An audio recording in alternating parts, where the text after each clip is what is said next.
وذكر فإن الذكرى تنفع المؤمنين. الحمد لله رب العالمين والصلاة والسلام على رسول الله وعلى آله وصحبه أجمعين أما بعد. Birinci qardaşlarımı salamlayıram. Esselamu aleykum və rahmetullahi və barakatuh. Allah subhanahu teala istəyirəm ki, məclisimizi xeyirli eləsin. Həm danışdığımızda, həm də dinlədiyimizdə Allah subhanahu və teala bizi ixlaslı etsin. Elm məclisləri mühümdir. Elm məclislərində iştirak etmək mühümdir. Hansı ki, o məclisdən qalxanda Allah subhanahu və teala buyurur ki, mən orada olanların hamısını bağışladım. Uzun bir rivayətin şahid hissəsini deyək. Allah subhanahu wa ta'ala hamısını bağışladım deyəndə mələklər deyir ki, ey Rəbbim, ey Rəbbimiz, orada bir nəfər var idi, o ora elm məclisi üçün gəlməmişdi. Sadəcə yol keçirdi, eləcə oturdu. Allah subhanahu wa ta'ala buyurur ki, onlar elə bir qövmdür ki, o elm məclisi üçün ora toplananlar, elə bir qövmdür ki, onlarla oturan bədbəxt olmaz. Subhanallah. Onlarla oturan bədbəxt olmaz. Mən onu da bağışladım. Hələ bu, sadəcə yol keçən elə biri oturmuşdursa, ona bağışlama varsa, ixlaslı olan qul üçün Allah subhanahu ta'ala əlavə əcrlər istəyir. Və bugün həm özümə, öz nəfsimə birinci, sonra isə qardaşlarıma xatırlatma etmək istədiyim məsələ çox mühüm məsələdir. Hansı ki, Allah subhanahu və teala'nın şəriətində ən mühüm məsələlərdən. Bugün o məsələyə biz təfsilatlı toxunanda görəcəyiz məsələnin mühümliyini. Və o da əxlaqdır. Əxlaqın bir insanda bərqərar olması. Əxlaqın həyata keçirilməsi. Bir mömində əxlaq necə olmalıdır? Və əxlaqın mühümliyi haqqında olacaq. Və təbii ki, bilirik ki, İslamda Allah subhanahu və teala dəvətin ən böyük məqsədlərindən biri də, keçən dəfə biz danışdıq Allah subhanahu və teala dəvətin mühümliyindən. Və bilinir ki, İslam dininə Allah subhanahu və teala olunan dəvət, onun ən böyük məqsədlərindən biri də insanların gözəl və üstün əxlaqa çatması üçündür. Nə üçün insanları Allaha dəvət edirik? Hətta insanlarda əxlaq hasıl olsun. Çünki Allah subhanahu və teala qaydanda, Allaha iman eləyəndə, Allah subhanahu və teala şəriəti ilə yaşayanda insanda əxlaq hasıl olmağa başlayır. Və hər bir dəvətçinin də üzərinə düşən ən mühüm məsələ odur ki, diqqət etsin əxlaqına. Və biz keçən dəfə görüşümüzdə dedik ki, dəvətdən danışdıq və dedik ki, biz hər birimiz dəvətçiyik. Sadəcə elm tələbələri və alimlər deyil dəvətçi. Biz hər birimiz dəvətçiyik. Və deməli, hər birimiz əxlaqımıza diqqət eləməliyik, fikir verməliyik. Və istəyirəm ki, bugün əxlaq barədə 3 başlıqda mövzulara toxunaq. Əxlaqın mühümliyinə dəlalət edən 3 məsələyə toxunaq. Onlardan birincisi odur ki, Muhammed sallallahu aleyhi və səlləmin göndərilməsinin məqsədi uca əxlaqın tamamlanması idi. Muhammed sallallahu aleyhi və səlləm göndərilmişdi ki, ən uca olan gözəl əxlaqı tamamlasın və kamilləşdirsin. Bu haqda Muhammed sallallahu aleyhi və səlləm özü xəbər verir və buyurur ki, İnnəmə bu'istu liutəmmimə məkəriməl əxlaq. Mən göndərilmişəm ki, ən uca olan əxlaqı tamamlayım, kamilləşdirim. Və hədisi Əbu Hüreyrə radiyallahu anhu rivayət edir. Başqa rivayətdə deyir ki, İnnəmə bu'istu liutəmmimə salihəl əxlaq. Mən göndərilmişəm ki, doğru, düzgün olan əxlaqı tamamlayım, kamilləşdirim. Əxlaq hər kəsin öz nəfsində fikirləşdiyi, gördüyü şey deyil. Əxlaq Muhammed sallallahu aleyhi və səlləm nəyin üzərində idi? Onun üzərində olmaq da əxlaq. Sahabələr nəyin üzərində idi?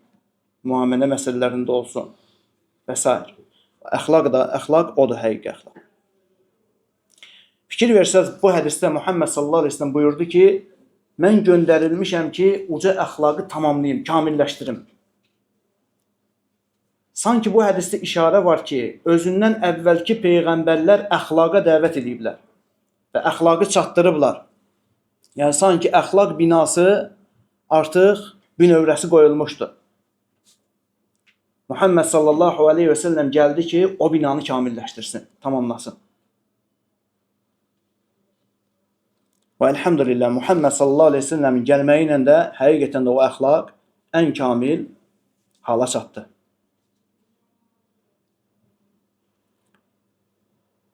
Və bu hədislə Muhammed sallallahu aleyhi ve sellem əxlaqın nə qədər mühüm olduğunu bizə izah edir. Hətta fikir verin, mən göndərilmişəm ki, uca əxlaqı tamamlayım.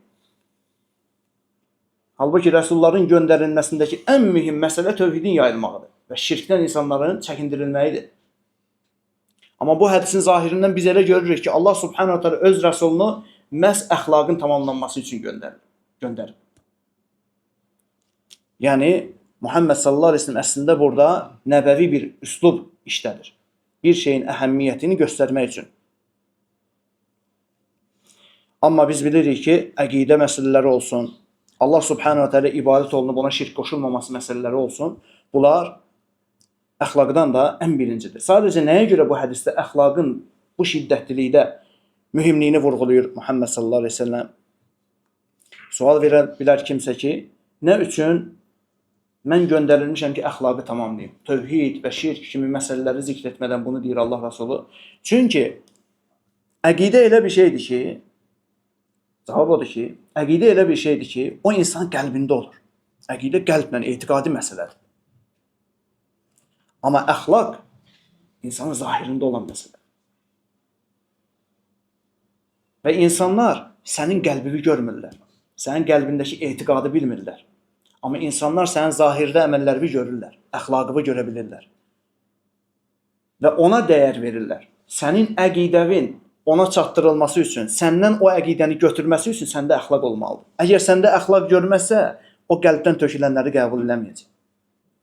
İnsanda birinci mühüm məsələ deməli əxlaqdır. Çünki insanlar səndə əxlaqa baxırlar və ona görə də sənə qədir qiymət verirlər. Əxlaq gözəldirsə səndən gələn o səhih əqidəni də götürür. Əxlaq gözəl deyilsə, səndən gələn o, hətta əqidə nə qədər səhih olsa da, onu səndən götürmür. Gözəl bir faydaya toxunmaq istəyirəm burada. Fikir verin. Əgər biz keçir ki, ən uzaq şərqə. Deyir, əgər biz onlara baxsaq, onların ilk dəfə İslama girməsi, İslamı qəbul etmələri, heç də ora dəvətçilərin getməsi ilə, onların İslama dəvət olunmağı ilə gəlməyiblər. Elmlə gəlməyiblər onlar. Onlara hansısa bir dəvətçinin gelib dəvət eləməyi ilə gəlməyiblər, girməyiblər toplu şəkildə İslama. Necə giriblər? Hadramaut adlanan bir yer var və həmçinin Oman bugünkü. Oradan tacirlər gedirdi bu ölkələrə. Və o tacirlər İslam əxlaqı üzərində idi. Onların əxlaqı ilə, onların ticarətdə olan ədaləti ilə və insanlarla müamiləsi ilə, o gözəl əxlaq tətbiqi ilə bu kimi ölkələr kütləvi şəkildə İslama giriblər. Lakin təəssüf olsun ki, bugün artıq əlimizdə olan hansı ki İslama dəvət metodlarından ən birincisi, ən önəmlisi əxlaq məsələsidir. Onunla insanlar əxlaqı görəndə gəlirlər İslama. Təəssüflər olsun ki, bugün bu vasitəni əlimizdən itirmişik. Əxlaq məsələsi zəifləyib. Müamilə məsələsi zəifləyib. Ədalət zəifləyib. Və bu kimi məsələlərə də diqqət etmək lazım. Və təəssüflər olsun ki, o vaxtlar əxlaqla İslama girən kütləvi insanlar bugün əxlaqın zəifləməsi ilə kütləvi şəkildə də İslamdan uzaqlaşmaya başlayır. Ona görə də əxlaq məsələsi mühümdür və buna diqqət etmək lazımdır. Birinci məsələ dedik ki, Muhammed sallallahu aleyhi ve sellem ən uca olan əxlaqı tamamlamaq üçün göndərilib və bu da əxlaqın nə qədər mühüm olduğunu bizə göstərdi. Və bu kifayətdir ki, hər bir mömin əxlaqına diqqət etsin. İkinci məsələ, dedik, 3 dənə məsələ qeyd edəcəyik. İkinci məsələ əxlaqın mühümliyinə dəlalət edən gözəl əxlaq insanı cənnətə salan ən üstün salih əməl. Gözəl əxlaq, bir də təkrarlayırıq, ikincisi budur. İnsanı cənnətə salan ən üstün salih əməl.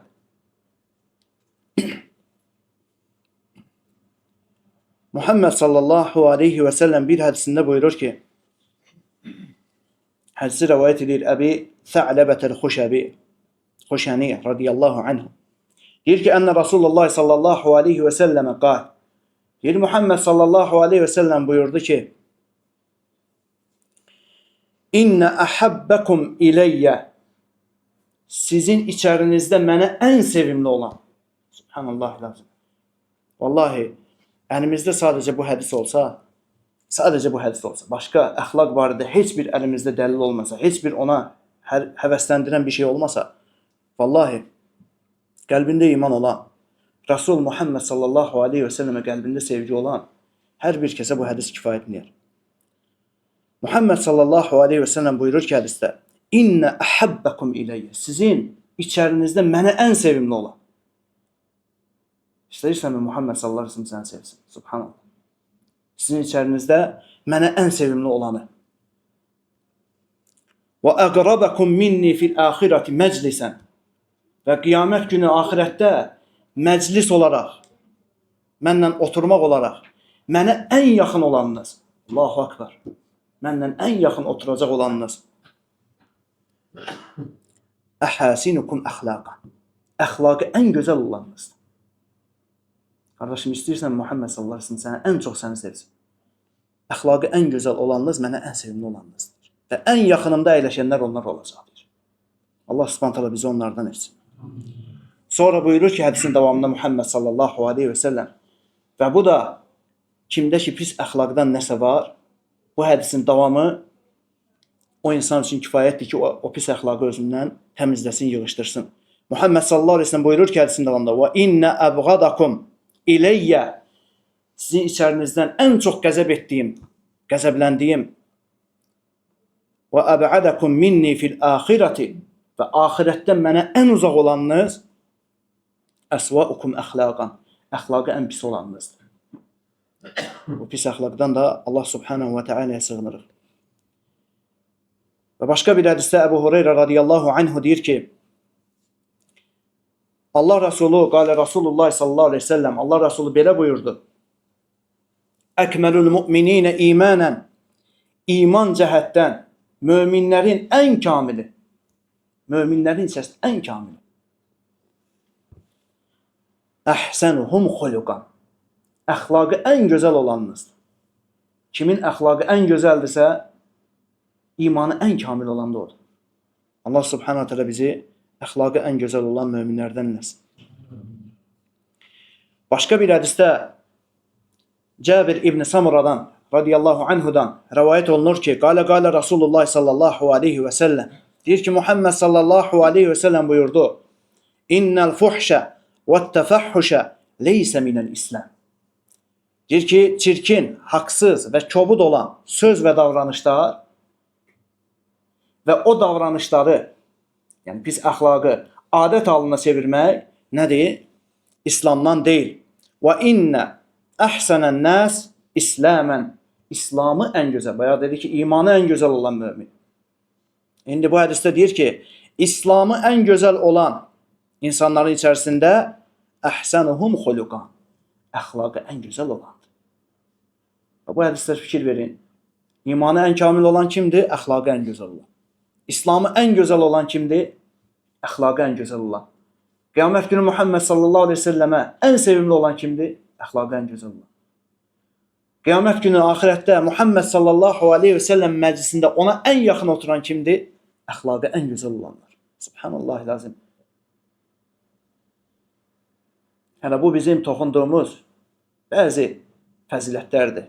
Gələcək inşallah başqa fəzilətlər.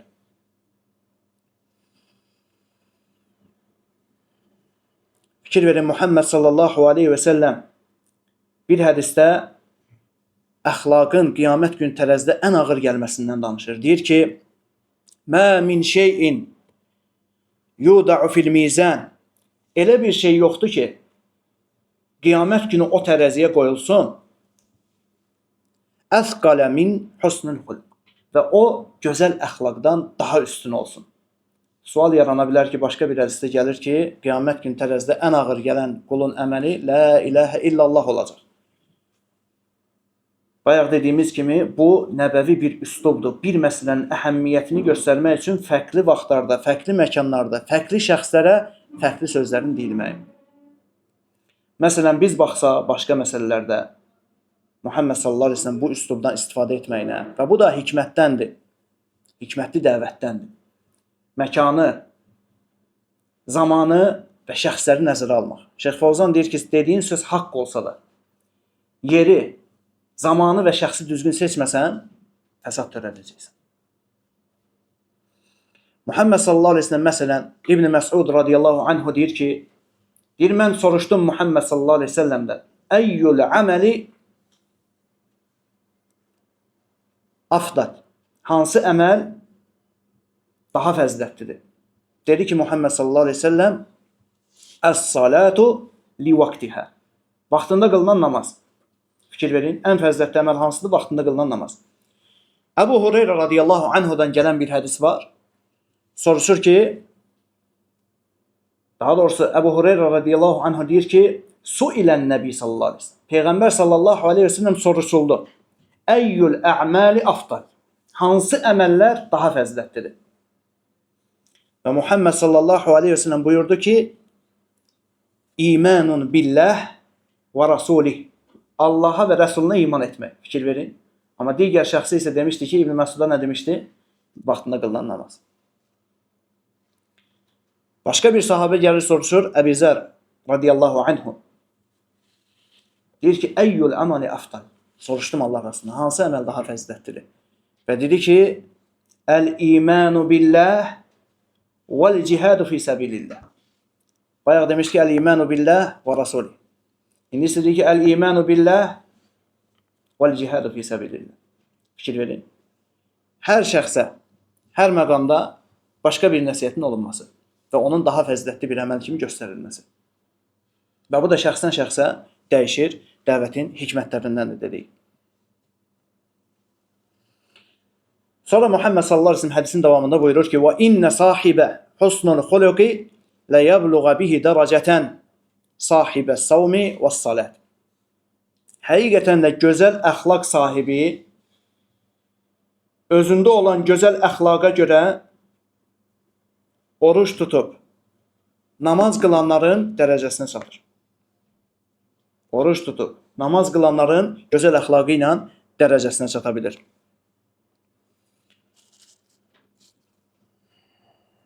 Allah subhanahu və teala öz şəriətində deməli başa düşdü ki, gözəl əxlaqı cənnətə girməyə səbəb edib, vasitə edib. Necə ki, Əbu Hureyra radiyallahu anhu deyir ki, soruşuldu Muhammed sallallahu aleyhi ve sellem, baxın, insanları ən çox cənnətə salan, yəni insanların ən çoxunu cənnətə salan əməl hansı olacaq? Soruşuldu deyir Muhammed sallallahu aleyhi ve sellem. Fəqalə. Və o cavab verdi ki, təqvallah və husnul xuluq. Allah qorxusu və gözəl əxlaq. İnsanların çoxluğunun cənnətə girmə səbəbi bu olacaq. Allah qorxuları, Allahın əmrlərini yəni yerinə yetirib, qadağan etdiyi şeylərdən çəkinmək və gözəl əxlaq. Deməli, gözəl əxlaq insanın cənnətə girməyinə səbəbdir. Və həmçinin Muhammed sallallahu aleyhi və səlləm gözəl əxlaq sahibinə söz verib ona cənnətdə ev tikiləcəyinə. Fikir verin qardaşlar, nə qədər rəvayətlər var. Hələ biz oxuyuruq bəzilərini sizin üçün. Əxlaqın mühümliyinə dəlalət edən. Baxın, Muhammed sallallahu aleyhi və səlləm deyir ki, gözəl əxlaq sahibinə cənnətin harasında ev deyir? Fikir verin. Ənə zəimun bi beytin fi rabədil cənnə. Cənnətin kənarında cənnətə zaminəm o adama. Kimə? Limən tərakəl mirəə və in kənə muhiqqan. O kəsə ki, haqlı olduğu halda mübahisəni tərk edir. O mübahisə ki, qardaşlığa zərər verir, o mübahisə ki, fitnə fəsada səbəb olur, haqlı olsa belə onu tərk edir. Mən ona cənnətin kənarında evə zaminəm.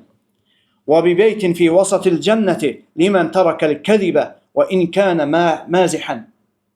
Cənnətin ortasında bir evə zamin dururam o kəsə ki, zarafatla belə olsa yalan danışmağı tərk edir. Ona görə də bugün çox yayılan şeylərdəndir zarafatla yalan danışmaq. Və bu da pis əxlaqdandır. Pis əxlaqdan irəli gəlir bu da. Bunu da tərk etmək lazımdır. Fikir verin, sonra isə Muhammed sallallahu əleyhi və səlləm hədisin sonunda deyir ki: "Və bi beytin fi a'lal cənnəti." Cənnətin ən üst təbəqəsində bir evə zaminəm. Kimin üçün? Limən hasuna xuluquhu. Kim əxlaqını gözəlləşdirərsə onun üçün. Kim əxlaqını daha çox gözəlləşdirərsə, cənnətin ən üst mərtəbəsində ona ev veriləcəyinə zaminəm. Allah subhanahu teala bizi o dərəcənin sahiblərindən eləsin. Və üçüncüsü və sonuncu məsələ, əxlaqın mühümliyinə dəlalət edən Allah subhanahu və teala'nın bizə şəriət etdiyi bəzi ibadətlər var. Və biz o ibadətlərə Quran və sünnə işığında baxsaq, görərik ki, o ibadətlər gözəl əxlaqın insanlarda hasıl olması üçün ən böyük məqsədlərdən. Nə üçün o ibadətlər bizə əmr olunub? Ona görə ki, onlar gözəl əxlaqın insanlarda hasıl olmasına ən böyük səbəbdir. Fikir verin. Məsələn, namaz. Allah subhanahu wa ta'ala buyurur ki: "Və aqimis salate." Namazı qıl. Namaz qıl. Əmr edir Allah subhanahu. Sonra isə fikir verin nə deyir? Deyir ki: "İnnes salate." Həqiqətən də namaz tənhə anil fəhşai vəl munkar. Namaz insandan fuhuş əməlləri və münkər olan pis əməlləri insandan nədir? Uzaqlaşdırır. İnsanı ondan qadağan edir. Və la zikrullahi ekber vallahu ya'lemu ma tasnaun. Sonra isə Hasan el-Basri ayənin şahid hissəsini tərcümə elədim, kifayət edir. Hasan el-Basri'dən gözəl bir kəlmə var. Deyir ki, bu ayə haqqında danışır. Ayənin təfsirində deyir ki: "Mən ləm tənhəhu salatuhu anil fəhşai vəl munkar." Kim ki namazı onu fuhuş və münkər olan pis əxlaqi dəyərlərdən və s. mane olmur ona namazı. Namaz qıla-qıla yenə də o şeyləri eləyir. Ayənin mənası odur ki, "Fələysət salatuhu bi salatin." Onun namazı doğru namaz deyil. Şəriətin dediyi namaz deyil deməli. Namazına baxsın. Çünki Allah subhanahu ve teala vəd edib. Kim namaz qılarsa, namaz onu fuhuş əməllərdən çəkindirəcək. Və sən əgər hələ də fuhuş əməllərə davam edirsənsə, münkər əməllərə davam edirsənsə, istər kiçik, istər böyük günahlar varsa səndə, pis əxlaqi dəyərlər varsa səndə, sən gözəl nümunə olmursansa İslamda, deməli, namazda problem var, qayıdıb baxmaq lazımdır. Nədir o problem? Xuşu problemidir, vaxtında qılmama problemi, nədir? Onu tapmaq lazımdır ki, hətta namaz insandan fuhuş əməlləri təmizləsin.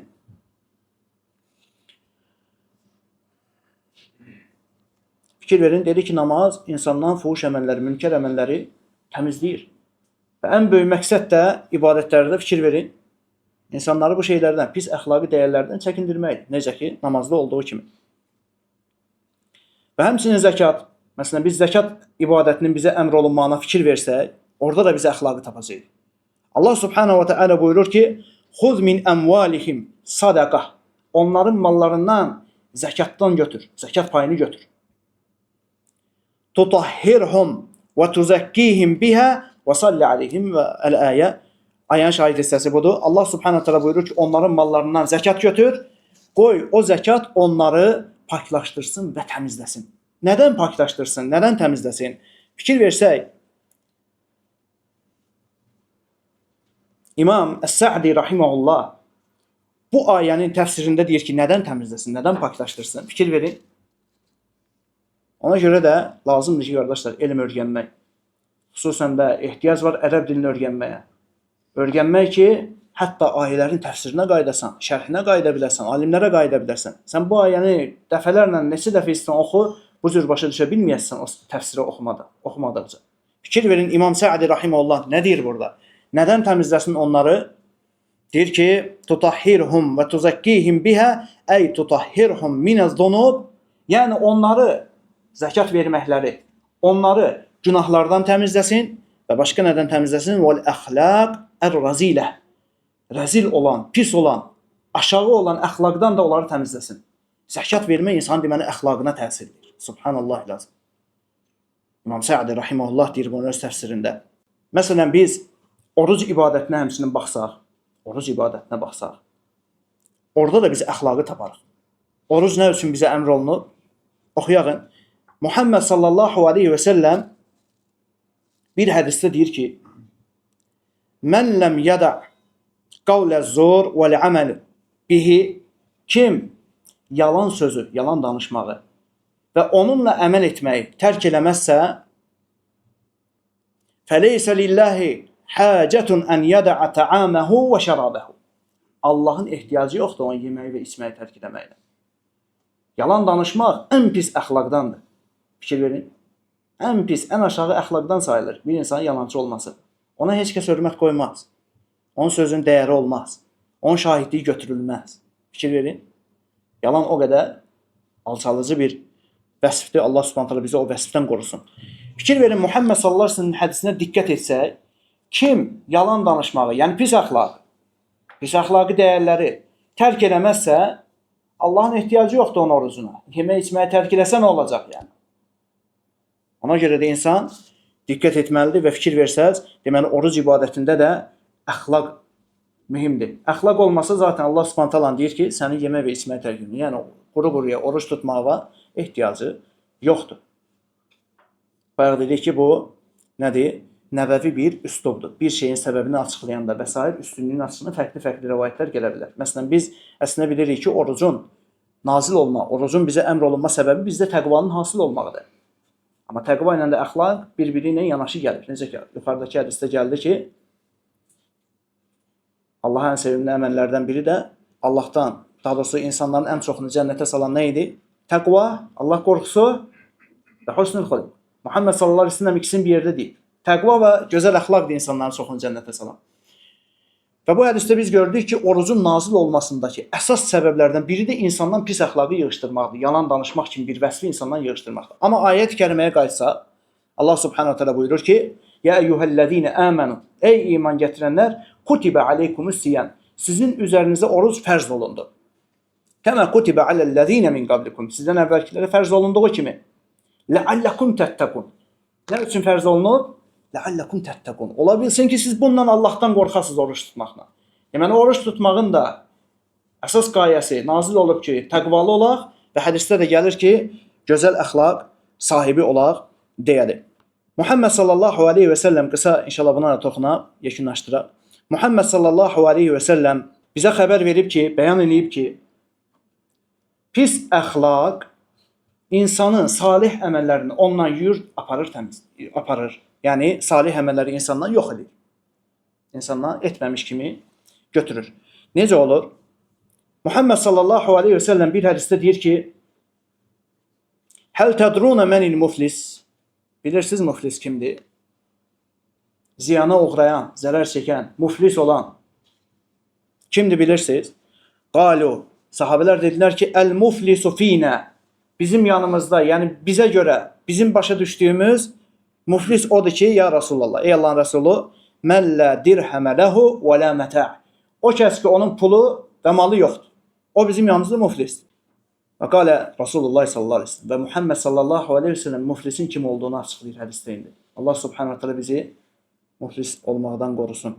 Deyir ki, innəl muflisə min ümməti, mənim ümmətimin muflis olanları o kəslərdir ki, və bu əzəmətli hədisdir, nəsiyyətdir bu, həm öz nəfsimə, özümə bir xatırlatmadır və həmçində sizə bir xatırlatmadır. Diqqətlə qulaq asın hədisə qardaşlar. İnnəl muflisə min ümməti, mənim ümmətimdən muflis olanlar. Muhammed sallallahu aleyhi ve sellem ümmətinə nisbət edirsən mövzubu. Diqqətlə qulaq as, nə deyir? Mən yəti yevmən qiyamə bi siyamin və salatin və zəkatin. Qiyamət günü orucla, namazla zəkatla gələcəklər. Yəni onlar namaz qılıblar, oruç tutublar dünyadakı. Mallarından zəkat veriblər. Onlar gələcəklər qiyamət günü. Qad şətəmə arada hədə. Amma filan kəsi söyüb, təhqir eləyib. Və qazafə hədə və filan kəsə iftira atıb. Və əkələ mələ hədə və filan kəsin malını haqsız yerə yiyib. Başqasının malını haqsız yerə yiyib. Fəyuqad və otuzdurulacaq o deyir. Gözlədiləcək deyir haqq hesab meydanında. Saxlanılacaq orada. Və haqq hesaba çəkiləcək. Fəyəqussu hədə min həsənətihi və hədə min həsənətihi. Kimi ki söymüşdü o gələcək. Onun salih əməllərindən, savablarından götürəcək haqqı çatan qədərini. Kimə ki iftira atmışdı o gələcək. Həsənətlərindən götürəcək haqqı çatan qədərini. Kimin ki malını haqsız yerə yemişdi, o gələcək, həsənətlərindən götürəcək. Bundan bitir, bitmir. Deyir ki Muhammed sallallahu aleyhi və səlləm فَإِنْ فُنِيَتْ حَسَنَاتُهُ قَبْلَ أَنْ يَقْدِيَ مَا عَلَيْهِ مِنَ الْخَطَايَا. Etdiyi o xətalar, insan birini söymüşdü, birinin malını yemişdi və s. Birine iftira atmışdı. Etdiyi bu şeylərə görə xətaları təmizlənib qutarılmamış, salih əməlləri bitərsə, hələ də haqqına girdikləri var. Kimlərisə təhqir eləyib, iftira atıb və s. Amma savabları bitibsə, deyir ki Muhammed sallallahu aleyhi və səlləm اُخِذَ مِنْ خَطَايَاهُمْ فَتُرِحَتْ عَلَيْهِ. O haqq sahiblərinin günahlarından götürüləcək və atılacaq onun üzərinə. ثُمَّ تُرِحَ فِي النَّارِ. Sonra da cəhənnəmə atılacaq həmin kimsə. Əyyəzu billah, Allaha sığınırıq bundan. Fikir verin, ümmətimin müflisləri bunlar. Dilini qorumayıb, zülm eləyib, iftira atıb. Fikir versəz, bütün bu vəsflər ki var idi, insanın başına gələcək bu müsibəti xəbər verən vəsflər ki var, cəlb edir bu müsibətləri insana. Fikir versəz, hamısı ən cahil bir insana hətta yaxınlaşsan, hamısını pis əxlaq kimi qəbul edəcək. Hamısı pis əxlaqdandır. Söyüş söymək, kimisə təhqir eləmək, hansısa iffətli bir qadına iftira atmaq. Və qazafə hədədir. İftira atmaq birini.